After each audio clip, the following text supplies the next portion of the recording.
toda la policía especializada antisecuestros de Morelos hoy está privada de la libertad, acusada de secuestro. Yo cuando entrevisté a Daniel, él me lo dijo. O sea, estos güeyes existieron por mí, porque los medios sacaron todo lo que yo hice y vieron la hermandad que había con la policía y la corrupción que había con la policía y vieron el delito como un delito viable e completamente impune. Sí, fue una invitación, claro, literalmente. Cuando sale la entrevista del Coqueto, muchas personas decían que fuiste muy empática con él. Ese fue brutal. Ahí sí te puedo decir que conocí el diablo en persona, con César Freire. El diablo en persona. ¿Por qué? Es el diablo en persona. No, nunca había entrevistar. Los casos que son más difíciles son los psicópatas. O sea, los que no tienen capacidad empática. Eres un asesino serial, y se lo dije. No vengas aquí a querer decir que los medios de comunicación eres y lo sabes. Llega el papá y dice, no encuentro a mi hija. La niña estaba recién en el baño. Y Juan Carlos se va de la casa a buscar a la niña, a hacer toda la farsa. Cuando él acababa de matar a la niña, a la víctima. La versión oficial es que él fue el quien hizo. Sí, no, eso es mentira. ¿Cuál es la versión de ellos? La versión de ellos y la versión que es...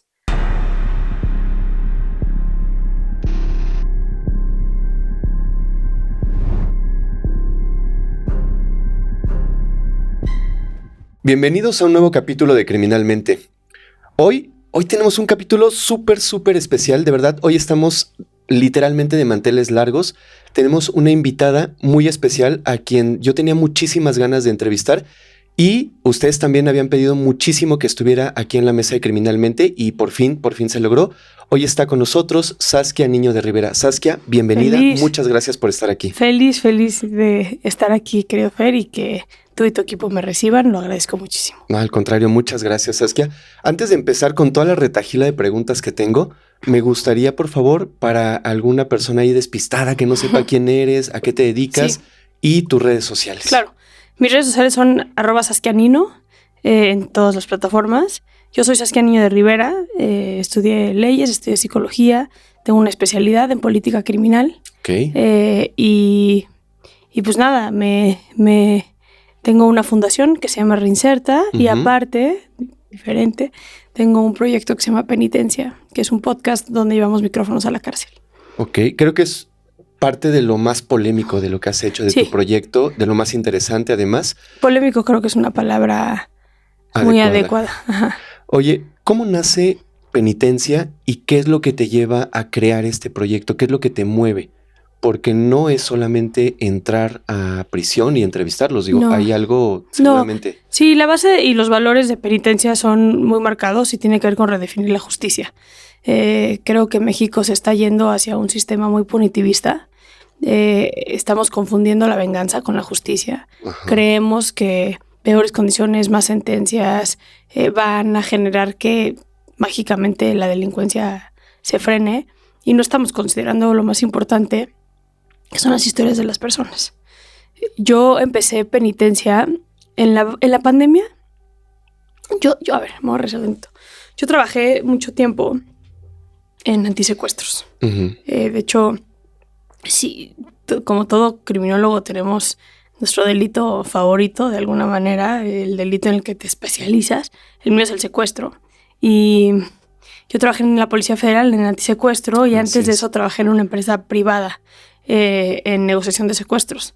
Entonces, cuando trabajé en la Policía Federal, en la Coordinación Nacional Antisecuestro con Renato Sales Heredia, me tocó hacer el perfil de secuestradores, un proyecto que yo propuse para entender quién eran los secuestradores en México y de dónde venían, porque algo del cual yo, por cuestiones personales, siempre tuve en mi cabeza fue, pues un secuestrador no nace, ¿no? Un secuestrador se hace. ¿Y qué conlleva? Ya ahorita que conozco más de la violencia y estoy más grande, ya no creo que el delito es el peor secuestro. Es de los peores, creo que peores. Sí, por supuesto. Pero en su momento para mí el secuestro era como de los peores delitos. Entonces yo pensaba, bueno, ¿qué lleva a una persona a tomar la vida de una persona? Ponerlos en las condiciones en las que ponen a las víctimas y pedir dinero por ello, ¿no? O sea, cómo duerme esa persona en la noche, cómo le da besos a sus hijos diciéndoles que los ama, sabiendo que igual y tiene al hijo de alguien, ¿no? Amarrado, vendado en un cuartito. Sí, deshaciéndole la vida, literalmente. Sí, porque también me tocó ver eso, ¿no? Que es como las víctimas de secuestro particularmente, pues no es nada más el cautiverio, es todo el después también, que es durísimo. Entonces, para mí era importante como que hacer un perfilamiento del secuestrador para poder prevenirlo. Y fue un proyecto que me tardé como un año en hacer. Fue bien interesante, trabajamos con 900 secuestradores a nivel nacional. Y todas esas entrevistas con todos estos secuestradores, estoy hablando de Freire, de César Freire, del caso Wallace, estoy hablando de Daniel Arismendi, el Mocha Orejas, estoy hablando de Andrés Caletri, Petri Cholet, Noé Hernández, quien asesinó a Fernandito Martí. O sea, todos estos güeyes que pues, tuvieron bandas pesadas de secuestradores y que hicieron mucho daño al país. Yo ahí tenía en mi computadora las entrevistas. Y llegó la pandemia. Y pues en la pandemia, como todos, a casa y a encerrarse y a replantear nuestras existencias sin saber cómo iba en ese tiempo transformar el mundo, ¿no? Y entonces me entró como esta necesidad de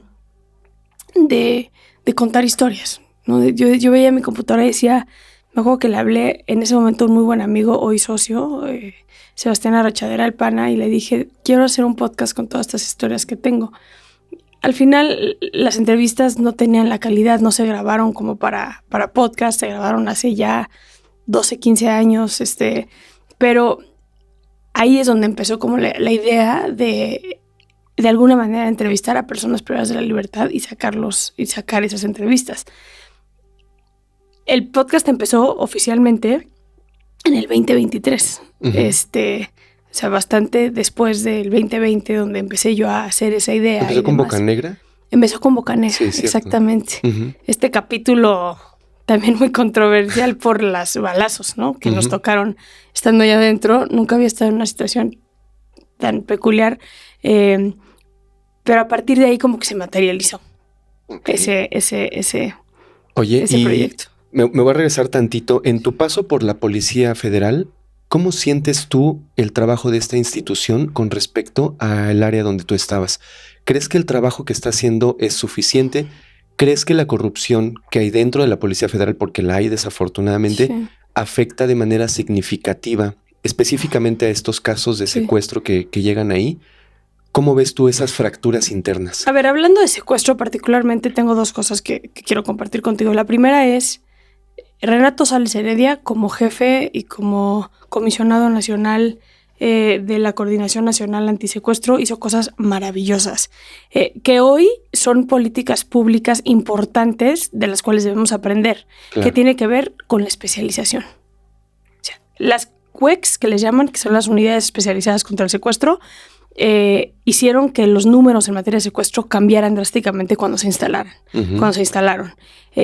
Tienes policías especializados, tienes unidades especializadas y tienes ministerios públicos especializados en este tema, lo cual te ayuda a enfocar mejor los esfuerzos. Hay un antes y un después en el secuestro en México de las unidades especializadas contra el secuestro.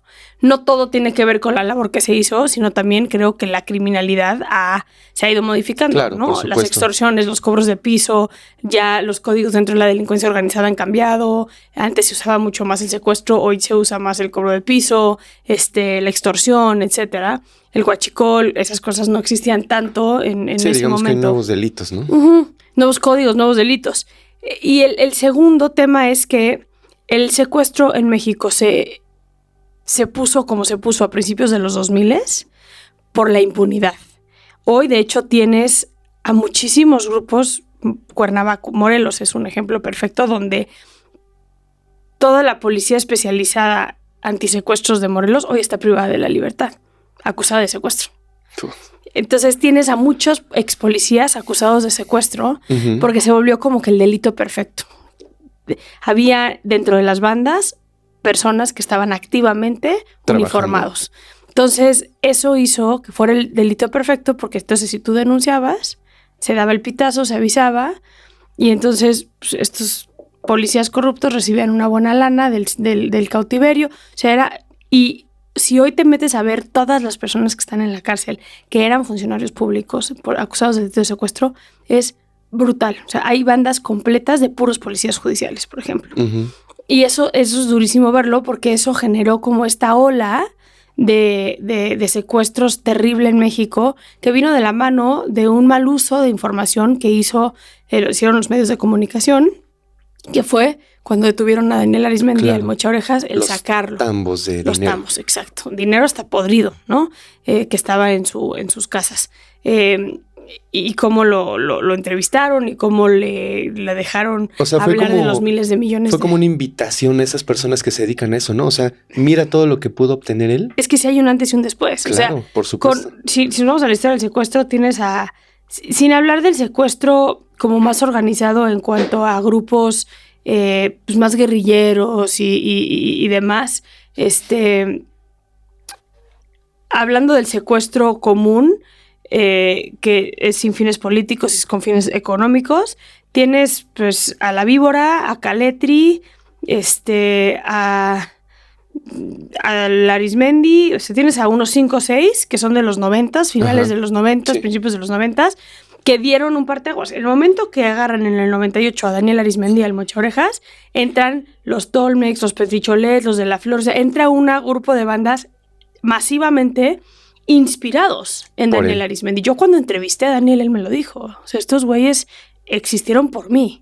Porque los medios sacaron todo lo que yo hice y vieron la hermandad que había con la policía y la corrupción que había con la policía y vieron el delito como un delito viable e completamente impune. Sí, fue una invitación, claro, literalmente. Fue una invitación. Entonces yo te diría que esos son como los dos factores que hicieron que el secuestro se pusiera. Ahora, se hizo mucho trabajo desde las unidades especializadas contra el secuestro. Mucho trabajo, y una de las cosas que creo que hoy debería de ser una estrategia muy puntual es seguir forzando esas especializaciones con las diferentes policías, con la Guardia Nacional, con las fiscalías de investigación, con las policías de investigación, etcétera, etcétera. ¿Cómo ves el futuro en ese tema justamente ahora con esta nueva administración? Acabamos de cambiar de presidente a presidenta y me imagino que vienen cambios en todos los sectores. ¿Cómo ves tú ahora es el futuro en ese sentido? Mi preocupación, Fer, principal tiene que ver con que se hizo toda una reforma judicial. Así es. Pero que no ataca el problema.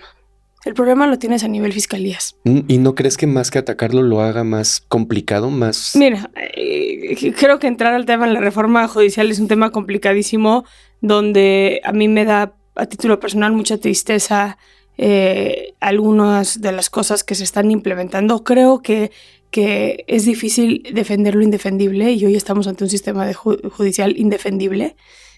Totalmente. Pero tampoco creo... Y aparte, pues la historia del mundo nos los dice, no hay ningún otro país que elija al 100% de sus juzgadores, ¿no? Pero me preocupa muchísimo ante el México en el que estamos, donde cada vez vemos más presidentes municipales, como Omar García Harfuch empezó su gobierno, ¿no? Con el operativo Enjambre prácticamente, donde estás deteniendo a presidentas municipales, jefes de policías municipales, etcétera, con vínculos directos con la delincuencia organizada, ¿no? Estamos hablando que las últimas elecciones fueron las elecciones más violentas en la historia moderna y mucho tiene que ver con el que se alinearan los candidatos o no a la delincuencia organizada.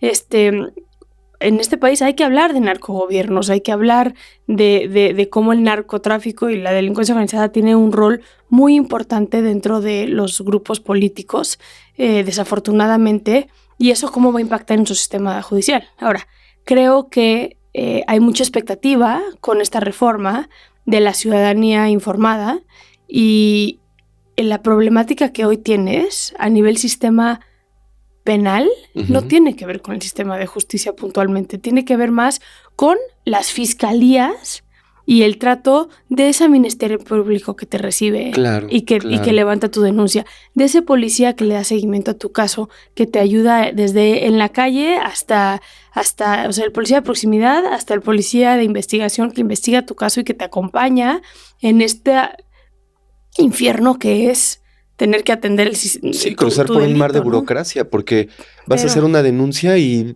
terminas por decir, no, pues mejor no la hago. No, pues en México por eso la gente no denuncia, porque la gente no quiere ser revictimizada. Y eso es y lo que me preocupa es se está haciendo una falsa creencia que la reforma judicial va a atender esto y no es cierto. Hoy uno de los grandes problemas que tiene el sistema judicial es que ellos juzgan por los expedientes que se les incorporan y se les entregan. Esos vienen de las fiscalías. Y muchas veces, no puede ser que salió libre no sé quién, no, pinche gobierno, pinche sistema de justicia. No es el sistema de justicia, son las fiscalías que hacen malas cosas, no dan el seguimiento puntual en tiempo y en forma, revictimizan, son corruptos. Así es. Entonces, creo que hasta que no se atienda ese hoyo negro. Pero se tiene que atender desde raíz, porque tú tienes toda la razón. O sea, desde que llegas a un ministerio público, la gente empieza a vivir un infierno. No. Ahora, si lo trasladas a un caso ya grave, imagínate llegar a concluirlo, es realmente imposible. Es que es terrible. Y lo inhumanizado que está el sistema de justicia. Y eso sumado a que los castigos, o por llamarlo de alguna manera, a veces son un poco ilógicos. Porque, por ejemplo, es punitivismo absoluto. Estarás de acuerdo que una persona que comete un acto de secuestro, ¿qué es lo que piensa? Creo yo. Si lo entrego vivo y me agarran, el castigo por secuestro, la pena por secuestro, es mucho mayor que si le quito la vida. Eso fue una de las teorías cuando se aumentó la pena. Yo estoy muy en contra del aumento de penas porque históricamente está comprobado que no previene el delito. Uh-huh.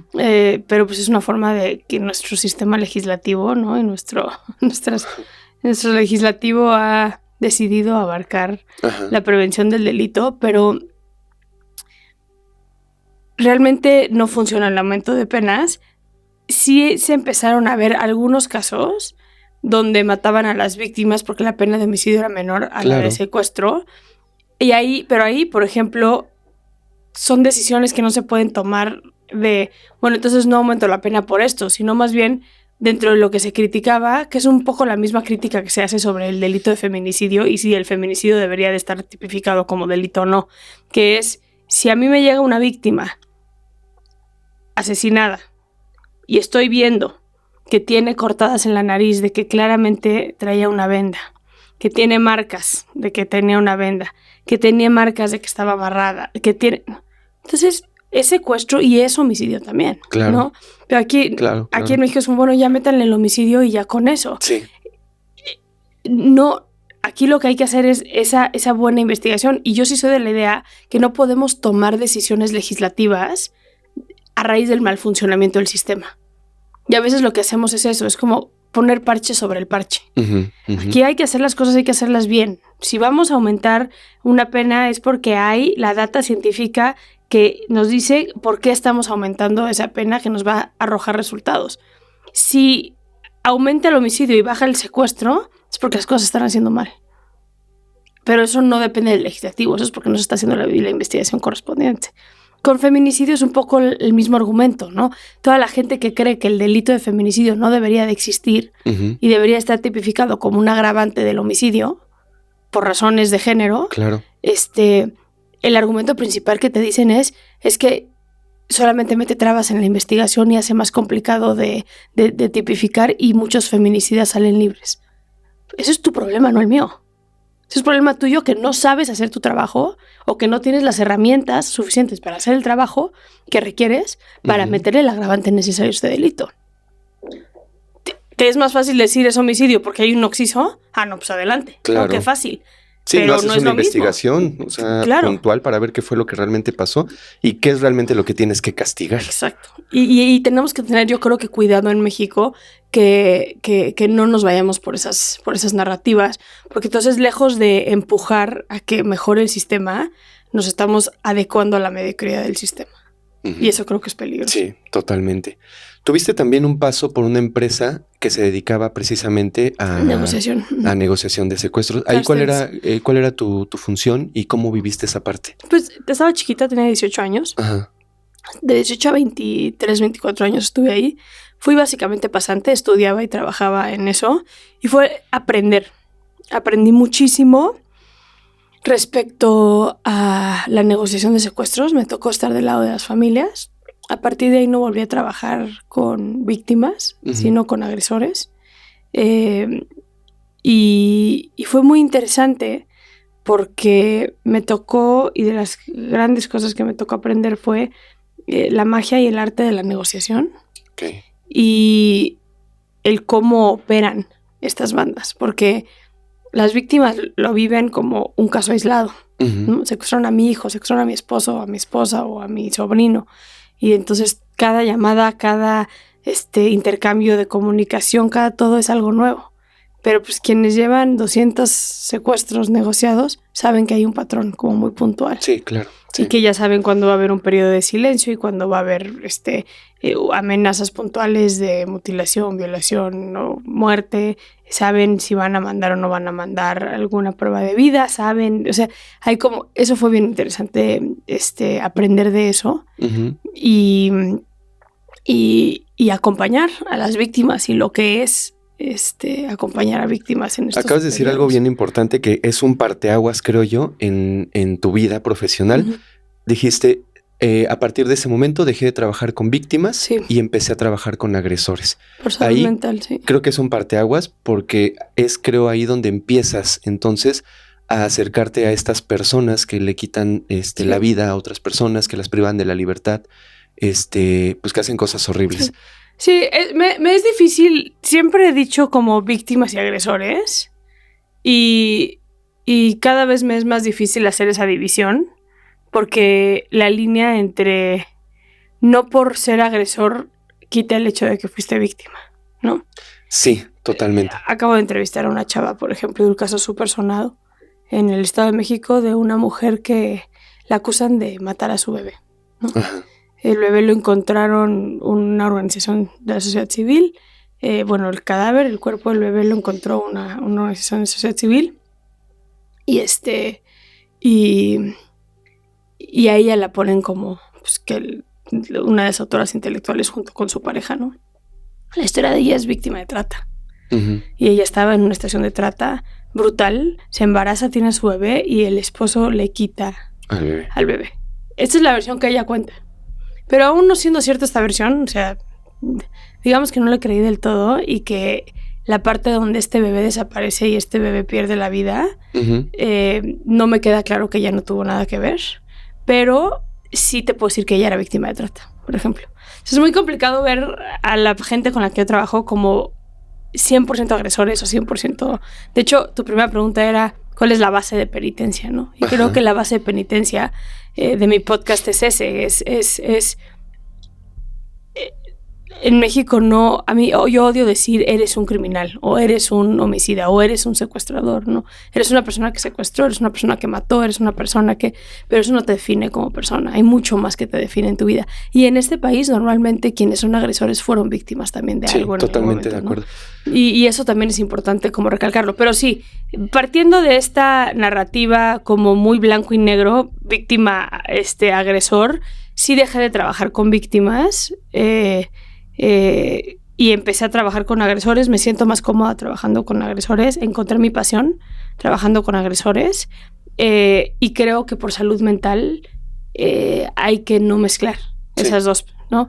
Las víctimas merecen activistas y merecen primero respondientes que trabajen únicamente con víctimas y que tengan esa sensibilidad y ese profesionalismo y esa empatía, exacto, que no tiene que ver con el agresor. Y también quien trabaja con el agresor tiene la obligación de ser profesional en ese sentido, ¿no? Yo, y creo que alguna de tu pregunta irá por allá, pero dentro de las cosas que procuro hacer en penitencia es justamente no juzgar a quien estoy entrevistando. Okay. O no ponerme a cuestionar la historia de la persona que me está contando. Es que fíjate, lo que a mí se me hace muy interesante del trabajo que tú haces en penitencia es precisamente eso. No conocemos muchas veces la historia detrás de esas personas que cometieron esos actos tan crueles. Sí. Y a veces no quiere decir que lo justifiquemos de ninguna manera, tampoco quiere decir que entremos en empatía total por los actos que cometieron, pero el conocer la raíz de lo que hacen creo que es sumamente importante para poder entender por qué lo hicieron. Te da como una perspectiva integral, ¿no? Sí, y sabes, yo que he visto un montón de casos, pues yo no tengo la oportunidad de verlos de frente como lo haces tú, pero yo investigo su vida, qué les pasó de niños, y yo encuentro un patrón muy en común que estarás de acuerdo conmigo, que es todos tuvieron una infancia quebrada, Sí. todos tuvieron una infancia difícil. Juana Barraza, Arismendi, Unos más que otros. unos más que otros. Sí. A unos los define la violencia que vivieron y otros son psicópatas de libro, ¿no? Ujú. Y de nacimiento. En su gran mayoría, las personas que cometen delitos en este país son víctimas de sus propias historias. Sí, totalmente. Y al final, como yo lo mido, todos nacemos con un grado de empatía. Entonces tú imagínate ese cunero, ¿no? Todos tenemos esa imagen de ese cunero con todos los bebés alineados ahí en sus cajitas transparentes, ¿no? Que acaban de nacer con sus estampitas que dicen su nombre, su peso y sus pulseritas del nombre de la mamá. Ajá. Todos esos bebés, con excepción del 1% en el mundo, tienen una capacidad cerebral que se puede desarrollar porque no nacemos con empatía, ¿no? Ujú. Por eso los niños, si no quieren compartir, no comparten, ¿no? Y se acabó.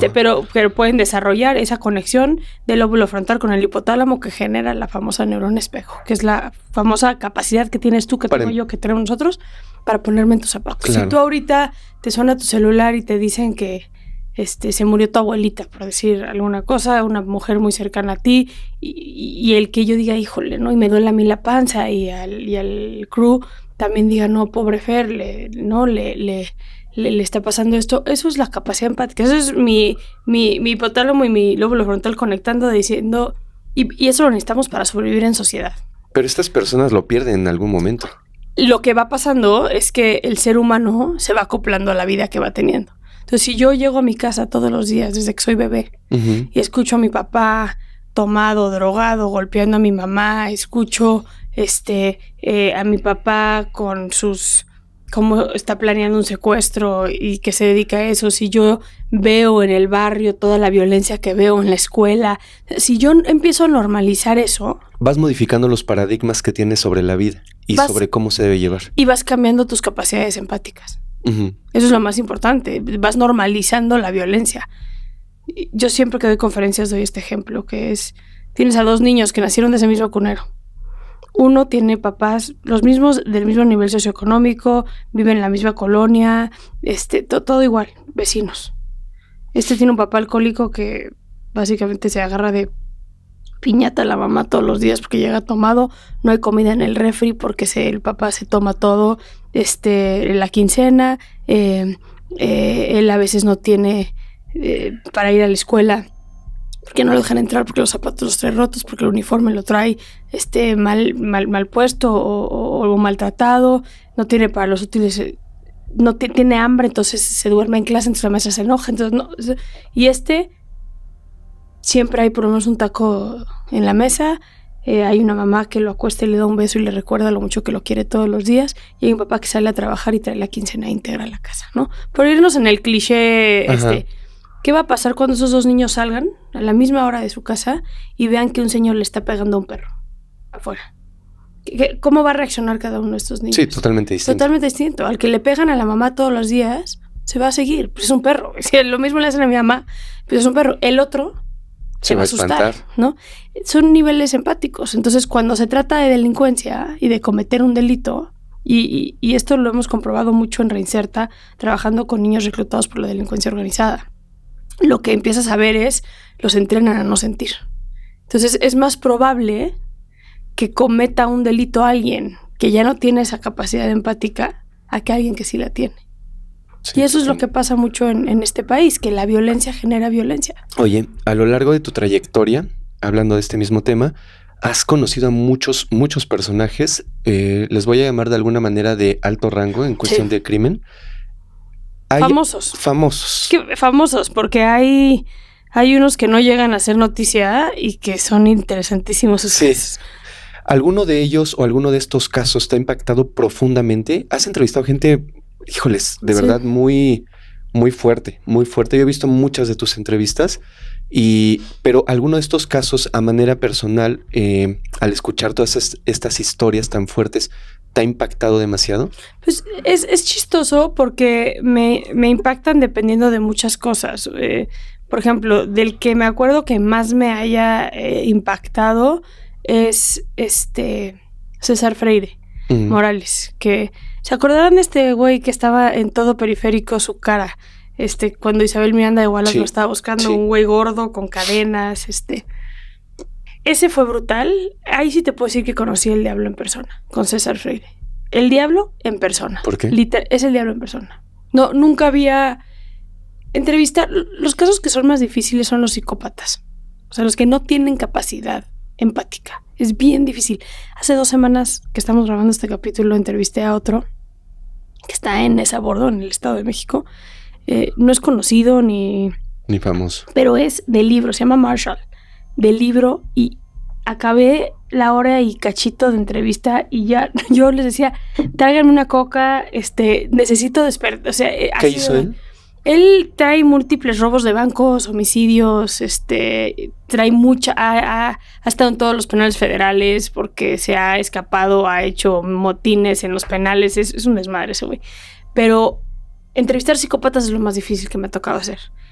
¿Qué psicópatas me ha tocado entrevistar? El monstruo de Ecatepec. Ellos son un caso muy... Durísimo. Cuando los entrevistaste, ¿cómo lo sentiste? ¿Cómo lo percibiste? ¿Tú crees que alguno de ellos dos muestra arrepentimiento por lo que hizo o realmente no?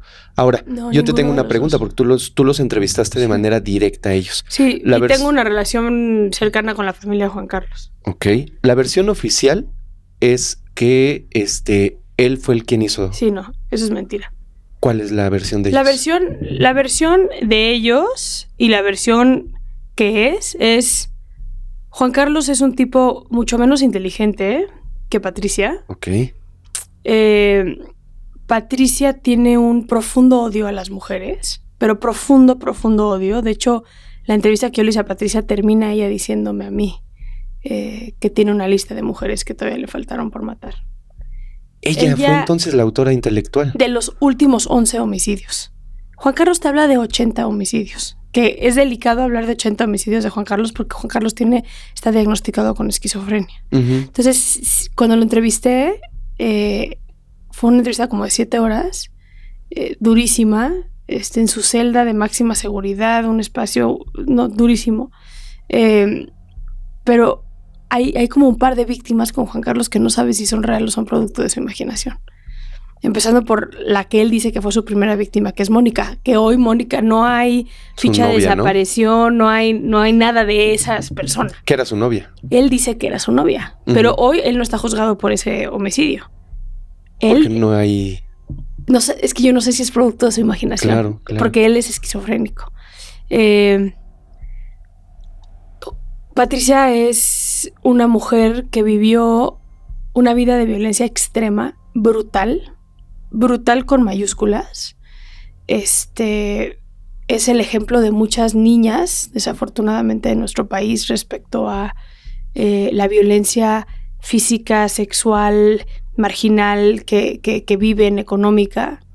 Niña de la calle, papás adictos violentos, adolescente embarazada y vuelta a casar con un tipo peor que Juan Carlos, yo creo. O sea, una historia, y luego se metió al mundo de la prostitución y eso fue como muy duro también, ¿no? Es una mujer que físicamente se ve la violencia en su persona. Uh-huh. Y cuando empieza Juan Carlos tiene como 2 vidas, la de antes de Patricia y la de Patricia. La de antes de Patricia, Juan Carlos se muestra como asesino, como con iniciativa, con mucha... como con mucha creatividad, por decirle, entre comillas, respecto a sus homicidios y sus feminicidios, más que nada feminicidios. Tiene como una historia muy del libro, el diablo le habló. De hecho, aquí en su mano tiene un tatuaje que es el diablo, que le puso, digamos, esta misión de matar a mujeres, que pues el código que ellos tenían, de Juan Carlos y Patricia, era matar mujeres que no eran buenas para la sociedad. Desde su punto de vista. Bajo sus valores, claro. Por supuesto, que no hay nada más... Perdón que lo diga así, pero basura, que esa ideología, ¿no? Claro. La misma ideología que tiene el monstruo de Toluca, que de él también ahorita te puedo platicar. Juan Carlos, cuando conoce a Patricia como que le mete estructura a la serialidad. Pero es Patricia que le mete esa estructura a la serialidad. O sea, vamos a hacer esto juntos. Ella se ve inmiscuida en un homicidio, en un feminicidio con Juan Carlos, porque Juan Carlos le confiesa. Yo soy así, a mí me gusta hacer esto y esto es algo que me gusta. Ajá. Entonces ella, por el amor que le tenía a Juan Carlos, por las razones que tú quieras, que yo no logro, esa parte no la termino de entender, que es esta necesidad de ser amada, este amor que le tenía a este hombre, esta incondicionalidad, esta lealtad, que eso sea suficiente para llevarla a hacer todo lo que hizo. Hay teorías de violencia de género que te comprueban que sí. Me es complicado a mí creer que sí. Yo siento que, mira, tuvo una vida brutal desde niña. O sea, sufrió muchísimas cosas, ella. Llega un momento en el que encuentra a una persona que la quiere. Que además de quererla, le va a ayudar a cobrar esa venganza que en su cabeza necesita. Pero es que esa venganza, ¿hasta qué niveles llega? No. Sí. Porque esa es la parte. O sea, yo conozco a mujeres, hay otro capítulo de Penitencia, Mayra, por ejemplo. Es una niña que busca venganza de su propia madre, que fue una madre que la prostituyó, la vendió, ¿no? Los niveles de violencia a los cuales llegó Patricia con Juan Carlos, ¿cómo te explico? Si fuera un rompecabezas, no me cuadra. Ajá. Y eso que estoy reconociendo y viendo que Patricia es una mujer que sufrió muchísimo.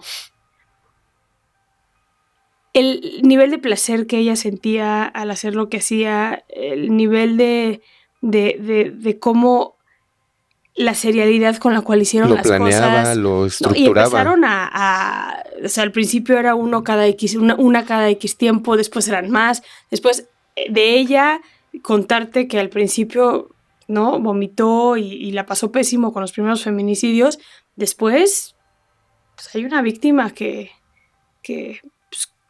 esto se sabe, ¿no? No quiero entrar en detalles porque es muy delicado, pero pues se hizo de comer, ¿no?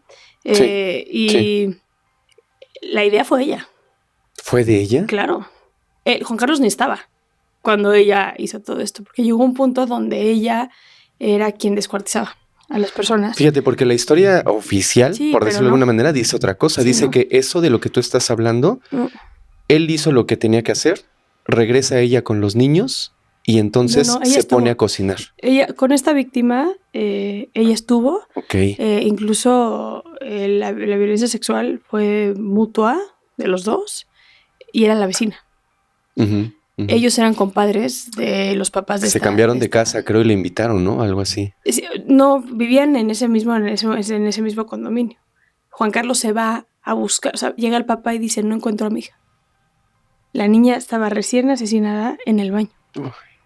Y Juan Carlos se va de la casa a buscar a la niña, a hacer toda la farsa. Cuando él acababa de matar a la niña, a la víctima. Se va de la casa y se ponen toda la tarde y toda la noche a buscar a la niña. Cuando regresa Juan Carlos con el papá, Patricia ya había hecho de comer. No. Fue idea de Patricia, o sea, y eso también creo, o sea, ese caso es bien delicado y bajo ninguna circunstancia busco revictimizar, ni muchísimo menos, y sé que son temas como bien dolorosos. Sí, por eso no quiero mencionar el nombre de la víctima, o sea, sí, ciertas cuestiones bien. Pero sí lo que los medios a veces ponen y la propia, yo por ejemplo, hay que tener mucho cuidado en siempre esta teoría de que las mujeres somos víctimas de los hombres. No siempre es así, ¿no? En su gran mayoría de los casos sí, pero no siempre suele ser así. En el caso de Patricia y Juan Carlos fue brutal como ella se fue. Yo cuando los entrevisté por separado porque se acababan de divorciar. Ajá. Llevaban 10 días de haberse divorciado en el penal. Entonces, cuando los entrevisté, primero los entrevisté juntos y fue la última vez que estuvieron juntos. A los 2 meses que ya fui con cámaras, ya no se podían ver ni en pintura. Entonces tuvimos que hacer las entrevistas separados. Y el nivel de placer que ella sentía, te cuenta las cosas, es una cosa brutal. Brutal. Yo no sé si ya es una cosa también como de... Porque, por ejemplo, un patrón común con el Mocha Orejas, ¿con quién más? Con el Monstruo de Toluca, con Juan Carlos, con Patricia, sienten que son algo. Ajá. A mí Daniel, el Mocha Orejas, me lo dijo. Me dijo, Saskia, por lo menos yo soy alguien. La película de Hombre en Llamas se hizo por mí. Es una de las películas más famosas de Hollywood. Sí, la conozco perfecto. Sí, está hecha, inspirada en el expediente de... Fíjate que él es un caso muy particular porque, no sé, ahora ya dudo, ¿no? De lo que leo en medios oficiales. Él dice al final en una de las entrevistas que le hacen cuando ya está detenido, y dice, si yo tuviera hoy en la bolsa $1,000,000, no me importaría, lo volvería a hacer. Sí, él te lo dice. Porque esto lo hacía por la adrenalina que me generaba, por esa emoción de sentirme al borde que en cualquier momento me podían quitar la vida o atraparme, y eso era lo que me generaba seguir haciéndolo. Sí, Daniel es bien chistoso porque yo cuando lo entrevisté me fui mucho por esto le dije, ¿no? En esta entrevista que le diste, me parece que a Joaquín López Dóriga, ¿no? Cuando lo detienen, él dice, yo lo volvería a hacer. De hecho, él enterró mucho del dinero que tenía y no lo usó. Y cuando le pregunto así como, ¿qué te faltó de hacer? Porque tiene una sentencia de más de 1,000 años, Daniel. Y le digo, ¿qué te faltó por hacer? Me faltó conocer la playa, me faltó... Yo le decía, Daniel, con todo ese dinero que tenías, ¿cómo no fuiste a Acapulco? ¿Cómo no te fuiste a Cancún? O sea, y no, nunca salió, nunca... el dinero lo usaba para que su familia estuviera bien, creaba casas para sus hijos, para su esposa. Y eso que, según entiendo, sus primeras motivaciones fueron económicas, porque trabajó en una fábrica de ligas, trabajó limpiando carros. No, era policía judicial. En algún momento, ¿no? Después fue policía judicial y fue cuando se volvió policía judicial que empezó a ser un policía corrupto y de ahí brincó al secuestro. Empezó con el robo de carros. El robo de carros, exacto. Estuvo en la cárcel, conoció a Caletri, conoció a otros secuestradores y fue cuando se fugaron de la penitenciaria del Exterior Oriente. Ajá. Me acuerdo, pero creo que sí fue del Oriente o del Sur, de una de esas. Se fugaron y fue cuando empezaron a hacer esta famosa banda. A él lo agarran, lo meten por robo de auto, le paga 100,000 pesos a un juez que lo deja absuelto por el robo de auto. Se vuelve se sigue robando autos y rápidamente se vuelve un secuestrador. Sí. Un caso durísimo, pero él, cuando se dedicaba al robo de autos y cuando empieza secuestros, estaba dado de alta en la policía de Morelos. Sí, ya trabajan en Cuernavaca. Sí. Ahí es donde él conoce al superpolicía, que después fue el que dice que lo agarró. Ajá. Y a la mera hora no, era de su banda. Y lo que él hacía, a Daniel se tardaron tanto en agarrarlo porque el superpolicía, que después ya le dijeron el supersecuestrador, que se murió en la cárcel, le daba el pitazo de, güey, ya estamos aquí en Morelos, pélate. Ya estamos aquí, ya sabemos que estás aquí, pélate. Esas son las fracturas tan profundas que hay en las instituciones y es por eso que no avanza.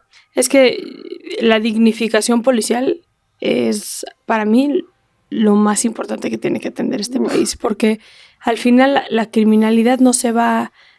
la solución a la criminalidad en este país tiene que ver con la equidad, tiene que ver con disminuir la violencia, con aumentar la educación en las personas, con una educación mucho más avant-garde que la que tenemos ahorita. O sea, no estamos yendo a proyectos y a soluciones, el manejo y el consumo de las adicciones, etcétera, que son de mediano y de largo plazo, sí, la verdad. Sí, totalmente. Y desafortunadamente tenemos un gobierno, y no me refiero a no estoy hablando de Claudia Sheinbaum o de Omar García Harfuch, no, me estoy refiriendo a los patrones políticos que hemos tenido en los últimos 30, 40, 50 años en este país. Tienen mucho que ver con dar resultados que reflejen a mí. Claro. Y yo tengo 6 años para mostrar resultados. Entonces voy a hacer lo que me hagan a mí brillar en estos 6 años. Por un momento, aunque sea. Por ejemplo, en Europa hay países donde tienen políticas de candado en reformas, que es, vamos a hacer una reforma.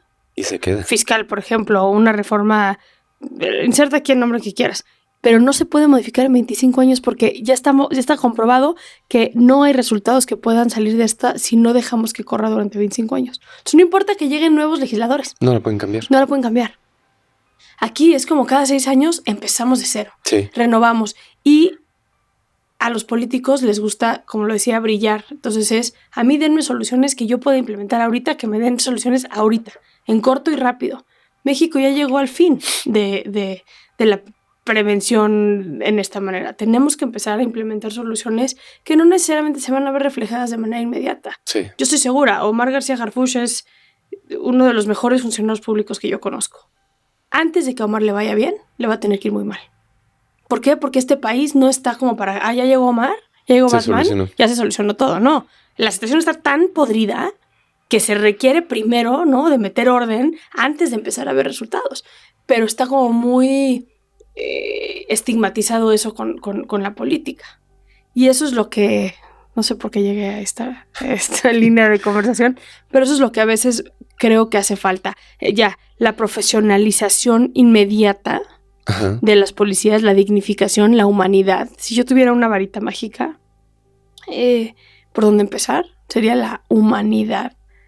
El trabajar el trauma vicario que tienen nuestros primeros respondientes. O sea, ese ministerio público que ya no le importa si violaron a tu hijo, si mataron a tu hermana, si eso se llama violencia vicaria, trauma vicario que tienen esas personas. Entonces, al humanizar el sistema podemos empezar a trabajar con los policías de mejor manera. Pero es muy difícil. No creo que sea tan difícil, es un tema de presupuesto y es un tema de voluntad. Pero pues estamos en México. Sí. O sea, es un tema difícil. O sea, a mí de las políticas que más coraje me dan y me da coraje que se celebren es la política de la austeridad. Como que se confundió con este país ya no va a ser un país corrupto, entonces la política de austeridad. Ajá. Y es como no tiene nada que ver una cosa. Si yo algo quiero que metan en la policía, en las fiscalías, es tecnología vanguard, que metan, ¿no? No que nuestra delincuencia organizada tenga más tecnología que nuestra policía. Sí, es que sabes que no es posible que el crimen organizado tenga incluso mejor armamento. Claro. He tenido otros invitados que han pertenecido a instituciones de gobierno y demás, y me dicen, es que en un enfrentamiento nosotros tenemos 6 balas. Sí. Y ellos tienen, pero para aventar para arriba. Entonces no estamos a la par. Y es justamente donde no puede entrar este tipo de políticas de austeridad. Porque no. O sea, no los puedes limitar. Entonces, ¿qué es lo que termina pasando? Yo una vez entrevisté a Abril, una chava que se llama Abril, que ella era policía en Acapulco. Ajá. Y ella como que muy confundida en, yo no entiendo por qué estoy aquí. Al final, mi novio, quien sí pertenecía al grupo SIDA, que es de los grupos más violentos de Acapulco, pues él me lo presentó mi jefe, comandante policial. Y la manera en la cual nosotros operábamos era coordinándonos con los mafiosos. Ajá. Y bajo acuerdos. Y de hecho, yo 1000 veces, pues, cuando patrullaba, quien nos daba para la gasolina eran ellos, porque nosotros no teníamos para la gasolina. No podíamos patrullar porque no teníamos para la gasolina. Imagínate. Quienes nos daban armas para poder estar en un enfrentamiento eran ellos, porque las nuestras estaban oxidadas. Nuestros chalecos antibalas no servían. Entonces, yo creo que se ha como prostituido mucho el concepto de la austeridad, como si eso estuviese combatiendo la corrupción, o como si eso estuviera atendiendo una realidad que no necesariamente es así. Robar no es igual a vamos a bajar presupuestos. Y lo veo mucho con, por ejemplo, uno de los grandes problemas que el órgano desconcentrado de readaptación social tiene hoy, que es esta institución que se encarga de todos los penales federales en el país, tienen un recorte desde hace 7 años. Ajá. Brutal. Tú tienes penales federales que requieren de cierto mantenimiento. Le bajaron casi a la mitad a las custodias, a los custodios los sueldos. Son custodias y custodios que viven en los penales durante 3 semanas, que dejan a sus familias, que dan su vida. Dan su vida. A muchos los han matado. Sí. El gobierno de Andrés Manuel empezó con una masacre de custodios en Morelos que trabajaban en el CPS 16. No puede ser. Les quitaron su seguro de gastos médicos mayores. Esos no son lujos. No, son necesidades. Es dignificar al policía, es dignificar esos puestos y volver a hacer que nuestros policías, que nuestras Fuerzas Armadas amen profundamente portar el uniforme. Claro, y que lo porten con orgullo. Claro. Voy a regresarme un poquito al tema de penitencia. Sí, por favor. Hay una pregunta que sí o sí te tengo que hacer. Sí. Tú has tenido muchas personas, como platicamos hace rato, importantes o famosas. Sí. Desgraciadamente por los crímenes que han cometido. Me voy a enfocar en 2. El Coqueto y el Pulpo. Sí. Ahora, esto causó mucha controversia porque en redes sociales, cuando sale la entrevista del Coqueto, muchas personas decían que fuiste muy empática con él, que incluso llegaste y lo saludaste. Oye, nos acabamos de ver me reconociste, nos vimos hace unos meses, etcétera. Así empieza, de hecho, la entrevista. Uh-huh. como de una manera muy amigable, por llamarlo de alguna forma. Sí. Sin embargo, cuando sale la entrevista con el Pulpo, la percepción de la gente es que fuiste como un poco fría, como que no había empatía con él, con el problema que tiene. Algunos incluso en los comentarios llegaron a decir, no, es que casi lo justifica, lo acusa, perdón, etcétera.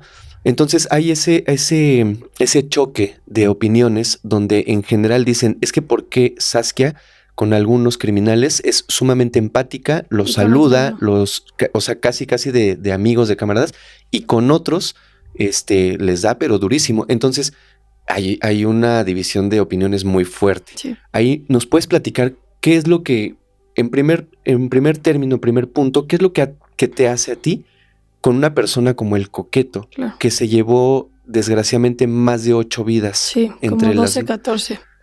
Mira, a ver, Penitencia es un proyecto muy disruptivo y es muy controversial. Totalmente.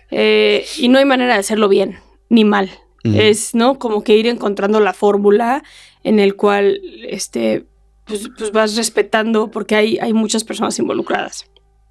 Me pasa mucho que me escriben las víctimas, por ejemplo. Exacto. Después de que sale un capítulo de así no fue, pues lo vimos con el Popis, ¿no? Que es el caso que más se ha viralizado de Penitencia, que es el secuestrador que habla de una de sus víctimas y luego me busco esta víctima y saqué el caso de la víctima también. Cómo reacciona y el fenómeno redes sociales es bien interesante, porque me parece que no es un... ¿Cómo puedo decir esto sin que suene mala onda? No es como un... No es como un espacio donde la gente implementa el 100% de su criterio personal. Ajá. Se genera como una ola, ¿no? Yo ya vi este corto de por ejemplo, donde más me ven es en TikTok. Ajá. Y yo ya vi 3 minutos de esta entrevista en TikTok. Y ya vi que ya salió una chava comentando este fragmento de estos 3 minutos. Y ya opinó que Saskia es una violenta y que pobre Pulpo porque lo violentó, ¿no? Ajá, y entonces ya se agarró de eso y de eso ya se generó todo un escándalo, ¿no? Ok. No sabes cuánta gente me ha pegado que a veces veo los comentarios y digo, es que ni viste el capítulo. O sea, ni siquiera has visto el capítulo completo, porque lo que estás diciendo no tiene sentido. Ahora, yo procuro hacer todas mis entrevistas con mucha empatía, con mucha apertura y con mucha compasión, sin importar el delito. Y he entrevistado agresores sexuales infantiles, feminicidas, secuestradores, de todo, ¿no? A veces no es fácil y soy humano y tengo reacciones. Y eso tengo que decirlo, por más que no quiera. Claro. Las tengo. Por supuesto. Procuro ser discreta, procuro, ¿no?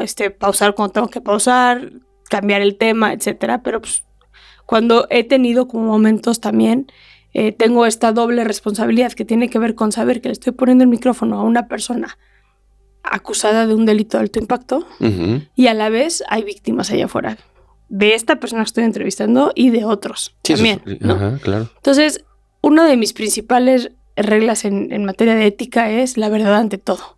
Por ejemplo, con de los casos que más me pegaron es con el de calcetines rojos. Calcetitas rojas. Exacto, Lupita. Ajá.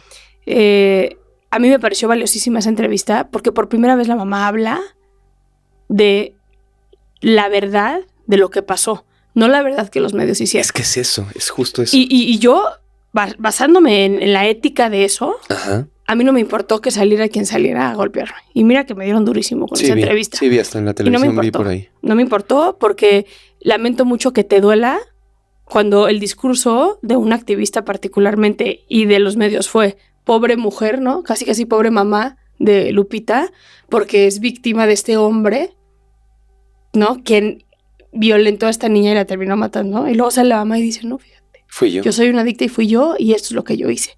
Ellos adentro del penal ya llevan años sin verse. No hay una relación entre ellos, no le estaba tirando el paro a su ex esposo o a su expareja. Ella necesitaba, por un proceso personal que ella está pasando, decir las cosas como fueron. Que no guste en la comunidad feminista que una mujer que se puso como víctima ante los medios de comunicación y las redes sociales, que saliera a decir la verdad y decir, fui yo. la base y el valor principal de penitencia es esa verdad, ¿no? Con el pulpo lo que me pasó y lo que me pasa con otros, porque me pasó también con José Luis, que ha sido de las otras, que es el custodio que asesinó a su esposa por no hacerle comer y no tenerle la ropa planchada, que también se me fueron y ahí estuvo diciendo con las mujeres. Es que hay mujeres que sí merecen morir, por las propias mujeres, ¿no? Me decían eso y yo, güey, qué pedo. Lo que pasa ahí es que también tengo que ser como muy responsable en el uso de los micrófonos. Y si yo estoy viendo y estoy percibiendo que están queriendo victimizarse en los micrófonos, es algo que yo no puedo permitir. ¿Sí me explico? Sí. Y lo que pasó con el pulpo fue eso. O sea, el pulpo empezó a querer victimizarse. Ok. Y eso no se vale en penitencia. Tengo mucho cuidado a quién le pongo el micrófono enfrente. Cuando hago, por ejemplo, inocencia en prisión, con inocencia en prisión tengo todo otro procedimiento para entrevistar. Reviso expedientes, previo. Entrevisto a la familia previo. Los entrevisto previo a poner los micrófonos enfrente. O sea, hay todo para que yo te preste el micrófono y tú digas que eres inocente, tiene que haber toda una investigación. Claro, sí, entonces, porque es distinto, es totalmente. El que José Luis o el pulpo se me pongan enfrente y empiecen, ¿no? ¿Cómo crees que yo con esta patineta voy a...? ¿No? O el propio Coqueto, porque en algún punto del Coqueto también me le fui a la yugular y le dije, no, eres un asesino serial. Y se lo dije. No vengas aquí a querer decir que los medios de comunicación eres y lo sabes. Entonces no vengas ahorita a victimizarse. Y fue cuando se echó para atrás y dijo, bueno, sí, ¿no? Entonces también creo en esa parte y por eso hay gente que me ha criticado cuando me le pongo un poco más duro. Ahora, hay uno que no pude sacar. Lo saqué en Patreon nada más. No lo saqué en normal, que es una mujer también que mata a su nuera y también que quiso victimizarse y también me le puse un poco más dura. Ese está en Patreon, ese no está en YouTube. Entonces, ya la gente luego tacha, claro, Saskia porque es lesbiana, es una feminista y porque es feminista, pues claro que le pega al pulpo y no le pega a esta otra persona, ¿ya sabes? Entonces, hay que saber también qué crítica nos tomamos a pecho, de quién nos tomamos la crítica a pecho. Yo cuando me he equivocado he salido a decir que me equivoqué y no tengo problema en hacerlo. No soy perfecta, tengo reacciones humanas y considero y reconozco que el proyecto de penitencia es un proyecto disruptivo. Totalmente. Oye, ¿has conocido muchos casos de estos? ¿Tú crees que alguno de estos casos de alto impacto tú justificarías lo que hicieron? ¿Alguno de ellos? No, nunca justificaría un delito, jamás. Y creo al 100% que no hay una fórmula para la delincuencia. Y tienes personas que han tenido vidas terribles y que han sabido saber y han tenido las herramientas para salir adelante. Al final del día, la suma de factores de riesgos que se tiene que llevar a cabo para que una persona termine metida en la comisión de un delito son muchos factores, ¿no? Y no podemos decir A más B más C es igual a delincuencia. Sí. Entonces, eso nunca voy a permitir que se justifique un delito. Al final, el delito se comete con voluntad propia, ¿no? Y si no, hay una cosa que se llama defensa propia y eso es otra cosa completamente distinta. Sí, totalmente. Pero sí creo que la suma de los factores de riesgo hacen que para una persona sea más difícil alejarse de esa vida. ¿Sí me explico? Fíjate, has abordado la vida y conoces perfectamente bien los crímenes. Pongo el mismo ejemplo, el Coqueto, Daniel Arismendi, Juana Barraza, etcétera. Después de los actos que cometieron y que tú sabes perfectamente cómo lo hicieron y por qué lo hicieron, ¿tú crees que ellos merecen un trato humano dentro de prisión? Sí, a ver, yo creo que uno de los peores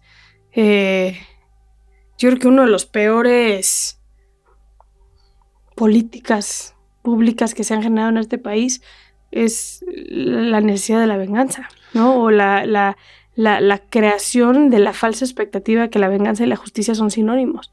Hoy eso es lo que los políticos hacen en este país. Te doy una cucharada de venganza para que sientas que se está haciendo justicia. Aumento la pena en feminicidas para que ya las feministas no estén chingando. Eso no... Si nos vamos a los números... No afecta. No afecta. La aumenta de pena en los feminicidios no hizo que haya menos feminicidios. No disminuye en este la país. tasa de feminicidios. Pero ahí estuvo la cuchara. Y así lo hacen todo el tiempo. Y nos la estamos comprando. ¿Por qué? Porque somos un país donde no hay Estado de Derecho. Y cuando no hay Estado de Derecho, la gente se siente sola, la gente se siente descuidada, desprotegida. Claro, se nos está vulnerando nuestro principal derecho humano, que es el de la vida. Especialmente las mujeres que salimos y somos propensas a ser víctimas de violencia por nuestra condición de género, ¿no? Y eso a mí me parece que es brutal. El que tú pretendas actuar de la misma manera que actuó la persona que estás condenando, me parece un sinsentido. Ok. En Estados Unidos, ¿no? Que hay pena de muerte. ¿Sí? Hay pena de muerte al delito de homicidio. Si estás matando a quien mató. Es que es la locura. Es el absurdo. Y algo que genera la ausencia de reinserción social en este país tiene mucho que ver ese mal uso y las malas prácticas de los uniformados al momento de las detenciones de las personas. Si yo sé que soy un secuestrador, si yo sé que maté a alguien, si yo sé que soy un extorsionador, pues yo estoy haciendo un mal. Y me detienen y de repente ese cabrón que está uniformado me detuvo, me robó todo mi dinero, me torturó, abusó sexualmente de mi esposa o de mi hija, porque estas son historias reales, ¿no? Sí. Que pasan cuando hay detenciones. Y ese cabrón encima va a venir a decirme a mí que yo soy un malo. No, espérate. Entonces tú y yo ya estamos en igualdad de circunstancias. Entonces a mí no me vas a hablar de reinserción social. Entonces lo que tenemos que hacer es actuar con el profesionalismo absoluto para que esté marcada esa diferencia y entonces haya mucha más capacidad o oportunidad en las personas que cometen delitos de esa reflexión que los lleva a diferenciar el bien con el mal. Pero yo todo el tiempo lo escucho en la cárcel. O sea, a mí me tiene aquí un cabrón que me hizo lo mismo por lo cual me están acusando. Ajá. ¿Cómo? ¿Sí me explicó? Entonces, creo que desde ahí hay una distorsión de la justicia. Ok. Oye, ¿tú en algún momento en tu vida has estado cerca de un acto de este tipo? O sea, un acto criminal, ¿algo te ha afectado a ti? Yo creo que todas. Yo creo que somos pocas las mujeres que, si se nos pregunta si hemos sido víctimas o sobrevivientes de alguna violencia, podemos De cualquier no tipo. alzar la mano, la verdad. Violencia sexual, secuestro, son delitos que han impactado mi vida. Amenazas, pues el propio gobernador de Puebla me amenazó. Justo eso te iba a Miguel preguntar, si Ángel alguna vez habías Barbosa. sufrido alguna amenaza. De políticos, de Miguel Ángel Barbosa, una amenaza directa de él y de su equipo. ¿Pero por qué fue? Por lo del bebé Tadeo, ¿te acuerdas? El bebé que encontramos adentro de la cárcel. El muerto, sí, el bebé sí, muerto sí. adentro de la cárcel. Que estuve yo encabezando la vocería de ese caso. Y bueno, el gobierno de Puebla se enojó un poquito conmigo. De hecho, a mí es irónico, me han amenazado 2 veces custodios y una vez la Fiscalía de Chihuahua. En todas me ha salvado la vida una persona privada de la libertad. Wow. La primera amenaza que recibí fue de hace años, Ajá. de una red de prostitución que tenían en Santa Marta, Catitla. Estoy hablando del 2015 más o menos. Y tú la empezaste a desmenuzar. Yo la empecé a investigar. Ajá. Y una custodia pidió mi cabeza. Y una secuestradora me dijo, güey, esta custodia pidió tu cabeza. Más que mi cabeza, un estate quieto. Fue en ese momento. Es que tu trabajo siempre han sido es como... muy riesgoso, de verdad. Pero he tenido la suerte de también estar cerca de funcionarios públicos y de personas, porque te digo, muchas veces quienes me han avisado y quienes me han cuidado son personas que están privadas de la libertad. Uh-huh. Y también he tenido la fortuna de estar rodeada de funcionarios públicos buenos. Uh-huh. Te quiero hacer 2 preguntas finales. La primera es, si tú pudieras o tuvieras la oportunidad de entrevistar a cualquier criminal del mundo, esté vivo, esté muerto, ¿a quién elegirías? A Hitler. El peor. El peor. Hitler, aunque... Sí, Adolf Hitler me parecería un personaje interesante entrevistar. Aunque con el libro de Mein Kampf hay varios pues, seguidores de él, el monstruo de Toluca siendo uno de ellos. El monstruo de Toluca tiene una grave clasificación. El monstruo de Toluca no es feminicida. El monstruo de Toluca tiene esta ideología de exterminio de la humanidad. Él quiere regresar a la evolución. Porque dice que la humanidad ha venido a joder este mundo. Entonces él quería matar a todos los humanos. Y traía todo un plan de seguidores y una serie de cosas bien interesantes. Y él se inspiró en Mein Kampf, en el libro que escribió Hitler cuando estaba en la cárcel. Hitler me hubiera parecido interesante. O cualquier dictador, Mussolini o cualquiera de ellos. Y ahorita tengo muchas ganas de un proyecto que estoy empujando muchísimo, que es el de volver a entrevistar a los mochaorejas. Híjoles. Pero se han puesto súper especiales en el gobierno federal. Y no están dando acceso tan fácil. Pero me encantaría documentar la historia del secuestro en México. Antes de que se empiecen a morir estos personajes como Caleti, como Arismendi, como los de la Banda de la Flor. O sea, todos estos personajes. Acabo de entrevistar a La Víbora, por ejemplo, hace no mucho, hace un par de semanas. Y creo que son cosas que tienen que quedar documentadas. Y me encantaría poder tener la oportunidad. Sería un gran trabajo. Sí. Y bueno, tú empezaste tu primer capítulo con Bocanegra. Sí. Esa persona que dijo que no mató a nadie que no lo mereciera, ¿no? Sí. Creo que así abre más o menos el capítulo. Sí. Esa era una Saskia en aquel momento. Has recorrido un camino muy largo entrevistando a personas brutales, literalmente, que han hecho cosas horribles en la vida. La Saskia de hoy es muy distinta, quiero pensar, a aquel capítulo de Bocanegra. No fue hace tanto. Pero tu primer capítulo. Es que Penitencia, cuando estábamos tú y yo platicando hoy, lleva un año.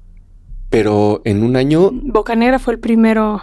Pero en un año aventarte al monstruo Toluca. Sí, me he aventado a varios. A Juana Barraza, a Daniel Arismendi. O sea, tenerlos de frente. Sí.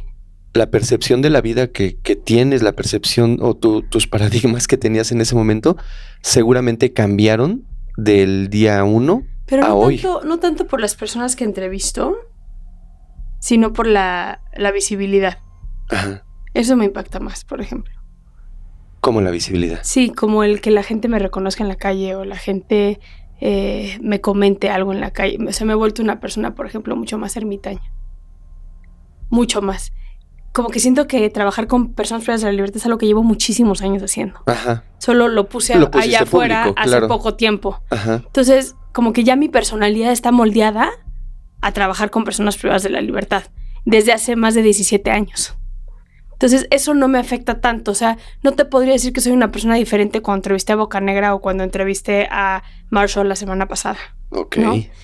O cuando hablé hace unos meses con el monstruo de Toluca. No, o Sara Aldrete, por ejemplo. Uy, no, ese es... Sí, ese es todo un caso. Pero lo que sí ha sido un manejo en mi personalidad es el posicionamiento público, especialmente porque soy mamá. Ajá. Y el otro es como el manejo de las redes sociales y todo eso que hemos platicado con el odio o sea, a mí una vez 2 mujeres feministas en una marcha feminista me agredieron. Sí. Ese tipo de cosas son las que más como que me han modificado mi ¿Volverías a personalidad. hacerlo? Sí. Sí lo volvería a hacer porque me gusta mucho lo que hago. Claro. Y genuinamente confío en que también solemos ver más los comentarios negativos a los positivos. Y veo la cantidad de gente que sigue el proyecto, la cantidad de gente que nos ha escrito con reflexiones importantísimas. La propia, por ejemplo, la víctima de Popis, que necesitaba escuchar ese perdón de Popis para poder ella sanar. O sea, Penitencia ha generado unas cosas increíbles. Sí. Y estoy convencida con que estamos redefiniendo la justicia. No me quiero ir sin esta pregunta porque tú tocaste el tema. Sara Aldrete saca un libro. Sí. Saca un libro donde dice que ella es inocente y que prácticamente fue víctima de todas las circunstancias y que ella se quería ir, que ella no quería estar, que ella no quería participar y que prácticamente fue privada de la libertad. Sí. Y todo lo que sucedió fue sin que ella quisiera. ¿Tu percepción cuando la tuviste enfrente, cuál fue? Sara Aldrete es de esos grises. Y Sara Aldrete, el caso de Sara Aldrete es esos casos donde no todo es bueno y malo, sino que Sara era una chavita joven que se inmiscuyó, se enamoró de un personaje que tenía ciertas creencias y ciertas ideologías religiosas, por decirlo de alguna manera, y donde pues, todos lo hemos visto, en la ideología y en el fanatismo, pues, hay un chingo de grises. Sí. ¿No? Lo vemos con la religión católica todo el tiempo, con el abuso sexual, por ejemplo. Y Sara, la línea entre el bien y el mal se empezó a borrar por la corrupción, por quienes estaban inmiscuidos, por los policías que formaron parte, por los políticos que formaron parte. O sea, y cuando sale el caso, es como la narcosatánica, ¿no? Sí, la madrina. Así no funciona. Así no es. Que estuvo en situaciones donde se llevaron a cabo rituales, ¿no? Que podríamos juzgar como buenos o malos dependiendo de la creencia de cada quien. Por supuesto. ¿No? Pero que ella sea... ¿Tú la pondrías inocente o culpable? Ninguno de los dos. Yo creo que Sara es una mujer que hizo cosas que no están bien, que son ilegales. Ella lo sabe. Pero yo creo que los cuerpos que enterraron al lado del rancho eran de judiciales y de trabajo sucio de los judiciales. Y no fue hasta que desapareció y se mata a este norteamericano que se empieza a mover todo. Una novela que se llama La novela de la narcosatánica, como lo hicieron en el caso de Diego Santoy, como lo hicieron en muchos otros casos.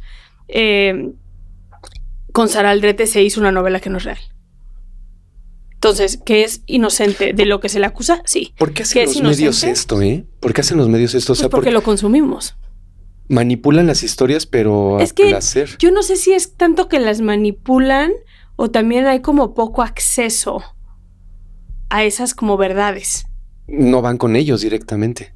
No van entre que pues te doy, no, el C4, ¿no? El C4 pues le filtran información y él saca la información que le filtra. Ajá. ¿Qué le dan? ¿Qué no le dan? ¿Qué es el profesionalismo dentro de estas investigaciones? ¿Qué se vale decir? ¿Qué no se vale decir? Sí. Pues, creo que son temas, y más con la rapidez de las redes sociales, son temas muy fuertes. Entonces, pues vas parchando y te vas haciendo historias. Y pues hoy las redes sociales tienen un impacto brutal en clics, en likes, en todo esto. Entonces... También siento que en algún momento es por proteger o cuidar a gente que puede estar involucrada. Y me refiero a gente de gobierno, políticos, etcétera. En algunos casos. En otros no tiene nada que ver. Y aún así sale mala historia. Sí sale mala historia. Porque también una historia es inmediata. Detienen a tal que hicieron tal. ¿Cuánto se tarda en procesar a una persona? ¿Cuántos medios siguen? O sea, ¿cuándo fue la última vez que vimos que se siguió un caso? Pues el de Juan Carlos y Patricia. Y ni siquiera se siguió tanto el de Juan Carlos y Patricia. Hoy te afirmo que la gente no sabe decir qué sentencia tiene Juan Carlos y Patricia. ¿A cuántas mujeres se les acusó a la mera hora? ¿Saben que se detuvo en una carriola, no? Que llevaban una carriola. Sí, o sea, todos saben esa noticia. Todos se acuerdan de ese video de Juan Carlos diciendo que le daría de comer a sus perros, ¿no? Ese famoso video. ¿Cuánta gente hoy le dio seguimiento puntual al caso? Te vas por la nota del momento y se acabó. Y ya es nota de ayer. Sí. ¿No? Entonces... Totalmente de acuerdo. Hay tanto de qué platicar. Uy. Ay, desafortunadamente sabemos que tienes compromisos. Caray. Pero vuélveme a invitar y feliz de la vida, por favor. Yo las veces que quieras. Un capítulo 2 a esto. Por favor. De hecho, a ver, ya que estás aquí en cámaras, te comprometo a que vengas, por favor, con nosotros nuevamente. Porque de verdad me quedaron más de 15 preguntas que te tendría que hacer. Y muchas gracias, de verdad. Hacemos la parte 2. Por supuesto. Ahorita que nazca mi hijo, ya que estoy a punto de parir, hacemos la parte 2, si estás de acuerdo. Sí, oigan, para los que no sabían, pues es que está así cerquitita de tener a su bebé y está aquí con nosotros y eso de verdad lo apreciamos y te agradecemos muchísimo el que hayas venido aquí a Criminalmente. Al contrario, admiro y respeto mucho, Fer, el trabajo que hacen. Muchísimas gracias. Gracias por considerarme en estos micrófonos. No, al contrario. Gracias y bueno, pues tendremos una segunda parte. Seguro que sí. Gracias por todo. Gracias a ti. Hasta luego.